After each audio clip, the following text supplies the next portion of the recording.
तो इससे पहले हम लोगों ने आरएल सीरीज सर्किट देखा था, उसी पे बेस्ड क्या देखेंगे हम लोग, क्वेश्चन देखेंगे, राइट। तो इसमें आपको क्या दे रखा है, एक आरएलसी सीरीज सर्किट दे रखा है जिसमें क्या दे रखा है आपको, वोल्टेज का रेजिस्टेंस दे रखा है, इंडक्टेंस की वैल्यू दे रखी, इंडक्टर की वैल्यू दे रखी है, और कैपेसिटेंस की वैल्यू दे रखी है, वोल्टेज दे रखा है, फ्रिक्वेंसी दे रखी है। तो आपको सारे, जैसे आर के अक्रॉस वोल्टेज फाइंड आउट करना है, आपको एल के अक्रॉस करना है, एंड सी के अक्रॉस करना है। उसके बाद आपको क्या निकालना है, ओवरऑल पावर फैक्टर भी आपको क्या करना है, निकालना है। तो देखो यहाँ पे आपका सबसे पहले क्या हो जाएगा, यहाँ पे आपका क्या हो जाएगा बताना, यहाँ पे जो आपका टोटल इम्पिडेंस आता है वो क्या हो जाता है, R plus J XL minus J XC, right. अगर आपका आर और एल सीरीज सर्किट होता था तो उसमें क्या होता है, आर प्लस जे एक्सएल होता था, और जब आर और सी सर्किट होता था उस वक्त क्या होता था, आर माइनस जे एक्सी होता था, और जब आर और एल और सी तीनों होंगे तो क्या हो जाएगा, R plus J XC XL minus J XC हो जाएगा, राइट। तो यहाँ से आपको आर दे रखा है तो आपको एक्सएल निकालना है। एक्सएल निकालने के लिए क्या होता है आपका, ओमेगा एल होता है। ओमेगा एल क्या हो जाएगा, 2πf इंटू एल। तो ये आपका कितना आ जाएगा, ये आपका आ रहा है इंटू एफ कितना आपका 50, और आपका एल कितना दे रखा है 64 इंटू 10⁻³ दे रखा है, राइट। यही दे रखा है। तो ये आपका कितना हो जाएगा, 20.10 ओम आ जाएगा, समझ गए।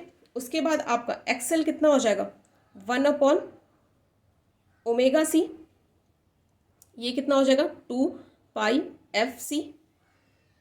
तो बताओ ये आपका कितना दे रखा है, 1/2 इंटू पाई इंटू एफ कितना आपका 50, और सी कितना दे रखा है 80 इंटू माइक्रो है 10⁻⁻6। इससे जब आप सॉल्व कर रहे हो तो ये आ रहा है आपका 39.78 ओम आ रहा है।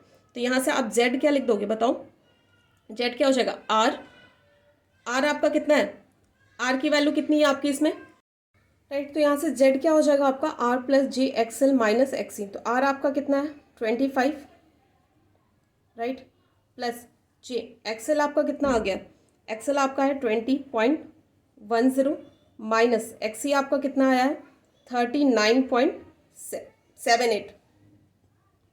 तो ये हो जाएगा 25, इन दोनों को जब माइनस करो कितना आ रहा है, माइनस जे आपका आ रहा है 19.68। ये कितना हो जाएगा आपका, ओम हो जाएगा, राइट। तो जब इसे आप पोलर में चेंज करोगे तो पोलर में चेंज करके क्या आएगा आपका,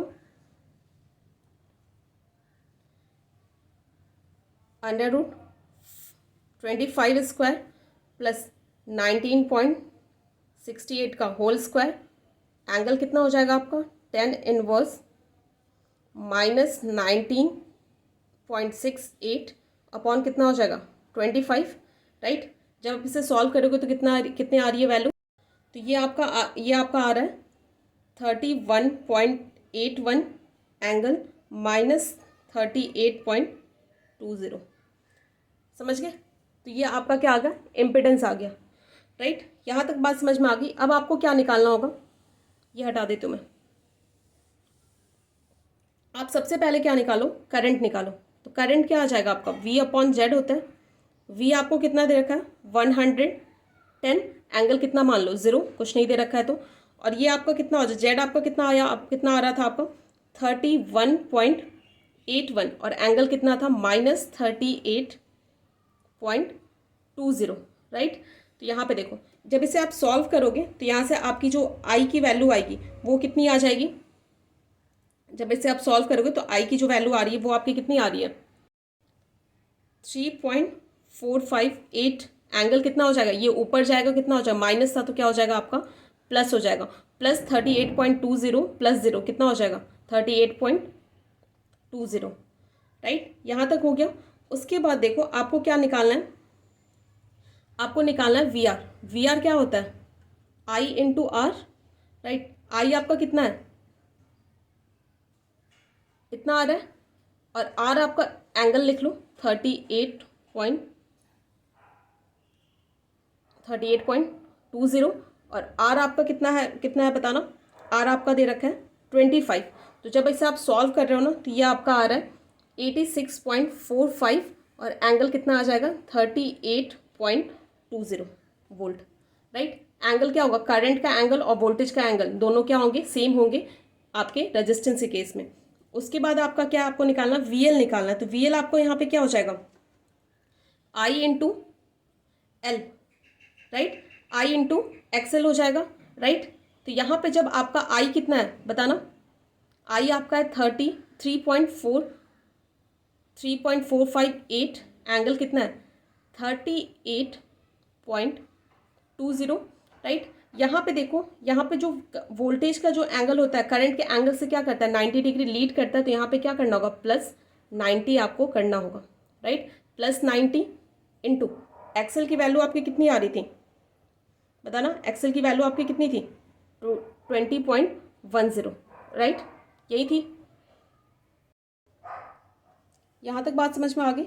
यहाँ पे मैंने +90 क्यों किया है एंगल में, क्योंकि जो भी आपका करंट का एंगल कितना था 38.20, और जो आपको पता है इंडक्टर का जो एंगल होता है करंट के एंगल से क्या करता है, 90 डिग्री लीड करता है, इसलिए मैंने 90 प्लस कर दिया। तो जब इसे आप सॉल्व करोगे तो आपका कितना आ रहा है, आंसर जो आ रहा है वो आपका आएगा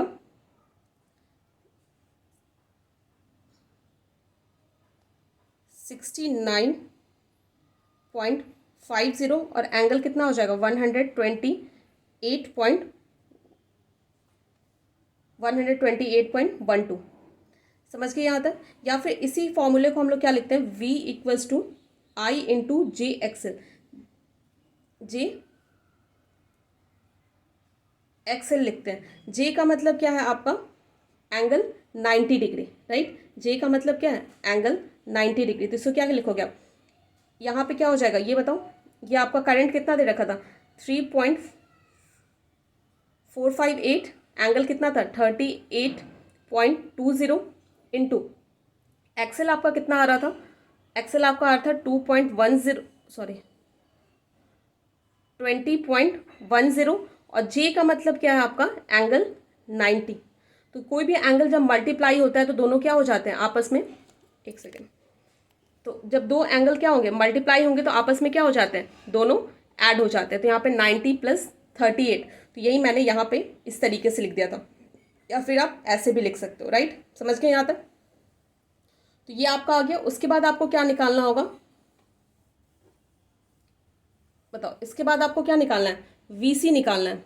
तो VC आपका क्या हो जाएगा, जो करंट का वोल्टेज, सॉरी, जो कैपेसिटर का वोल्टेज होता है वो आपके करंट के वोल्टेज से क्या करता है, 90 डिग्री लैग करता है, राइट। 90 डिग्री लैग करता है तो आप क्या लिखोगे, I इंटू -j XC।